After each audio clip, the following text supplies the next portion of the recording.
The one thing with Wack, now here's the flip side with Wack. Wack is always thinking of how can I create content. And in Wack's mind, it don't matter what the content Yeah. is as long as it's content. And Yeah.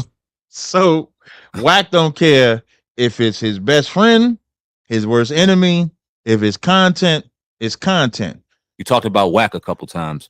Talk Mhm. about how you got introduced to him and what your thoughts are on Wack, because he gets a lot of different perceptions and a lot of different thoughts Right. on that on when it comes to Wack 100. So what's your experience like with Wack? So I met Wack. Wack Wack runs Clubhouse in my mind, and what I mean by Wack runs Clubhouse, Wack did something I haven't seen on any social media environment. Wack has a 24/7 show. What I mean by that is he created something on Clubhouse where from 12 midnight to 12 midnight, there's a room running by him. Whether it's No Room for the Weak, whether it's Good Burger, whether it's the main channel, the 100 ENT show, he created that. And how I ran into him. So I had always seen him on Clubhouse. I was in the rooms a couple of times, but I never really stayed. But one day he was battling Muslims, and a brother of mine named Shapat, he was always in the rooms, and so he brings me into the room, and he was like, "Yo, they battling the Muslims." So I go into the room and I battle the Muslims, and so I beat the Muslims. I got the Muslims emotional and stuff like that. So he had his now wife, I say wife because that's the world I live in. He might say girlfriend. I'm not sure what he says, but we say wives if you sleep with somebody. So his wife, he had his wife. Now she wasn't his wife at the time, but he had her contact me and said they wanted to do another room about the Israelites. And so that's how I got introduced to him. And so once I did that one room with them, I started frequenting the 100 side. That's what they call it on Clubhouse. They call it the 100 side. And remember earlier I was saying like for like the past 2 or 3 years, I wanted to get into like different spaces to not just be in like a biblical space. So now this was a space where you got gang members, former gang members, drug dealers, strippers, regular black women, regular black men. It was a smorgasbord of different type of blacks and Hispanics in these rooms. And so I said, well, let me see if I could get in here and do some little Bible talk and be down to earth at the same time. Because just because I believe in the Bible, I watch battle rap, I watch movies, I hang out. I just don't break the laws of God. So as I'm in these rooms, we start building. Me and Wax started building a good rapport, and I built rapport with other brothers and sisters as well over there. And so at one point I said, Wack, you got to have a room. And he said, no, you got to create the room. So when the room was created, I never looked at it as my room. I looked at it as their room that they're creating for Israelites on their side. So now we got this room. But the one thing with Wack, now here's the flip side with Wack. Wack is always thinking of how can I create content. And in Wack's mind, it don't matter what the content Yeah. is as long as it's content. And Yeah. so Wack don't care if it's his best friend, his worst enemy. If it's content, it's content. So where I clash with that is I'm always gonna be me. I'm not gonna never not be me. So I'm fine with some things being funny. I'm fine with some things being content, but some principles I'm not gonna bend on. And that's kind of the difference between my world and Wax world. Like I'm not a gang member. I never would portray myself to be a gang member. I'm not. I don't know that world. I do know my world.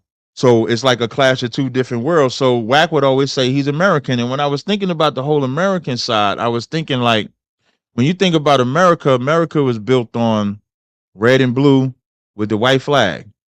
Blue is the Democrats, red is the Republicans.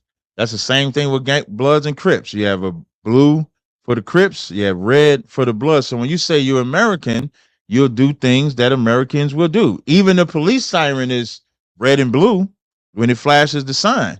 So I start thinking like psychologically, we don't even realize that when we're in these gangs, we're being American. When we're unaliving each other, we're being American. So I don't know that world. So I don't try to get into a gang environment, but I would be able to teach the Bible on his stage. I had them speaking Hebrew on that stage. I think they still say it. Like I was driving to Atlanta and I needed to stay woke. And so I went in their room because I haven't really been in their room since last year. Excuse me, since a couple months ago. And when I went in their room and I'm just listening, I still hear them say a few Hebrew words. So Wack is I don't dislike Wack, but I can't rock with Wack with the content because Wack used me for content twice. So, wait, let me finish giving him his props because you know sometimes they'll watch it and they'll be looking for that type of shit like that, right? All they fucking look for, so, dog. he gonna say, I did this for Cap, I did that for Cap. So let me give the brother his props. So, but Wack did some good shit for like real shit. I personally like Wack. I don't dislike Wack. I dislike the content side of Wack. So I just want that clear. I don't have like even and I'm gonna talk future and I'm talk past. So even like when Tommy Sotomayor wanted to go on Wack stage, like I called Wack, like I got his number. So and he answered and I set it up and everything like that. Wasn't no beef or no bullshit like that. I don't have no beef with Wack at all. So Right. even when he brought Kanye West to Clubhouse, he let me interview Kanye West. I didn't know that he was gonna let me do it. Like, so when he set up the interview with Kanye West, it was like $20 to get in the room. So I paid the $20, and so I let him know I pay him. And he called me and he was like, "No, I want you to be one of the people that interview Kanye." So when he had the room on Clubhouse, everybody wasn't on stage, but I was one of the ones on stage. He didn't have to do that. To this day, I don't know why he did it. It could be that he respected me at the time. It could be we was cool, whatever the case may be. But I appreciated that because he didn't have to do that. Right. Now, what I do think though is that the more that I was on the stage and people was listening to this Israelite shit as opposed to this gang shit, now that becomes the threat. So now it's like, let me get this Israelite shit up out of here. And so we had a clash on it. Like February is weird because like every time we had a clash that we stopped fucking with each other for a time, it was always in February. So February of 2023 was the first one. So they made up this thing. They made up this thing where we're beefing over a woman. I never was talking to any of their women. They made up that beef. And so what I did was and this is when we got the Israelite room over there. So they end up deleting or burning down the room. I didn't care, nothing like that. So that was the first one. And so like a couple months, 2 months go by in like March. That's when Wack messages me and he was like, "Yo, they want you to battle Richard Spencer on 2020 on Adam 22. I can't do it. You should come and do it because you have the skill set to do it. This ain't about you and I." And so I agreed to do it. And when I agreed to do it, I came back over and was rocking with him again. And oh God, you might remember this. The content they was playing on me was the woman that did that interview with Polite, my ex-wife that had did the interview with Polite from 2014. So they was playing that content. Wow. And so they was putting out the narrative that I don't take care of my daughter can't come around and stuff like that. And I'm still with that wife today and still with the daughter. I take care of the daughter and all of that. So when they start playing that old content, I was really laughing because the content that's like, so 2023, that was 9 years old. Then they played it again this year. So now you're playing like 10-year-old content that's not even true. But again, that's the frenzy that Wack is. If you want to talk about chaos, Wack is good at creating chaos content. That's facts. Yeah. He gonna get some shit together and they gonna believe it on the 100 side. If Wack says it, it's like the Most High said it on that Clubhouse. If Wack said, "Nah, Cap don't take care of his kids," all them niggas on the 100 side gonna believe I don't take care of my kids. If they, whatever it is that they say. So I come back over there and the same thing happens again. But this time we got into it over the boot kiss. So for those that don't know, when we on the streets teaching, white people will feel sorry for what their ancestors did and will get on their knees and kiss our boot. Mm-hmm. So now, so me and Wack get into an argument about it. But here's why I say Wack is the king of creating chaos content. Me and Wack have a private conversation on the phone. He's telling me I need to get a t-shirt that has the boot kiss on it. I need to fully go into the boot kiss. And I'm fine with that because we already had a t-shirt. So I'm fine with that. I'm talking about XYZ. Like 2 weeks later, we having a battle about the boot kiss, and he's saying that his argument is that if white people, if white men see us having these people kissing the boot, they're gonna take it out on innocent men, women, and children, and they ain't got nothing to do with it. And so as we having a back and forth about it, I says to him, I says, well, if you want me to stop getting white people to kiss our boot, then you have to go into the neighborhoods and help me stop gang violence. I said, because one thing we do know is that there are innocent men, women, and children that are getting killed from gang violence. And they didn't want to do that. And so then after that, so I haven't really been in the room with them since that time.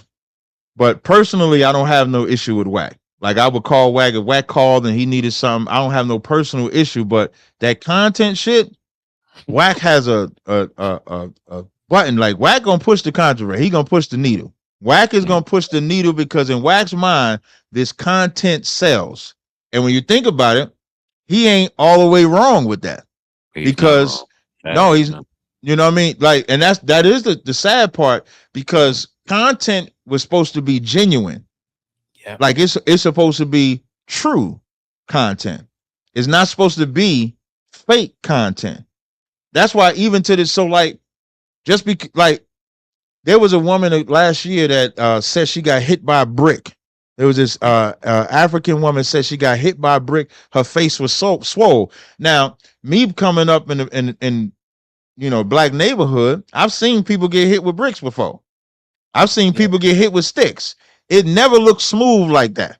It's always like scarred up or something. Somebody, there's got to be some scratches, some stitches, something got to be a part of that as well. So I knew it was fake, but she was able to do a GoFundMe. She was able to get money. And then we found out that it's not real. So now we live in a world to where when you see something online, the first thing I say, I don't know if that's real right there. I don't know if this is this real? Even the media, like actors, entertainers will create content to bring controversy around themselves. I remember in the beginning of the Drake and Kendrick beef, they was like, is this stage to bring Kendrick back into the limelight? Because Kendrick, he wasn't really in the limelight at that time. So you hear about all of this. So that's how I look at Wack. And Wack, I mean, love him or hate him. I don't hate him at all. But he knows how to push that envelope of content, whether it's true or false, unfortunately. And you don't know what it, like, I don't be believing none of, like, all that stuff on Adam's show. I think they create all that. Like they create, we gonna, you know what I'm saying? Like we gonna set this up like this. We gonna set this up. I brought Tommy Sotomayor on Wack show. This was maybe 3 or 4 weeks ago. Tommy wanted to go on there because Vlad was on there. Tommy felt he was lying on there. He was misrepresenting him. So I bring Tommy on there.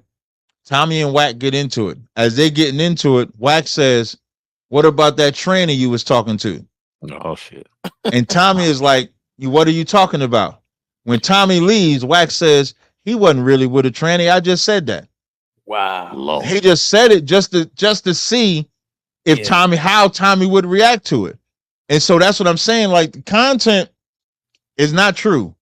Like, content is not true. And that's where, like, I kind of separate myself, because if I was to ever bring out fake content, me as an Israelite, it would automatically devalue me, because I'm supposed to be a man of God that's not lying, that's not doing none of these things. So if I bring out a fake content, it looks bad. But somebody in the world like a Wack or any of these other entertainers, they can do it. And now people all say, well, it was entertaining.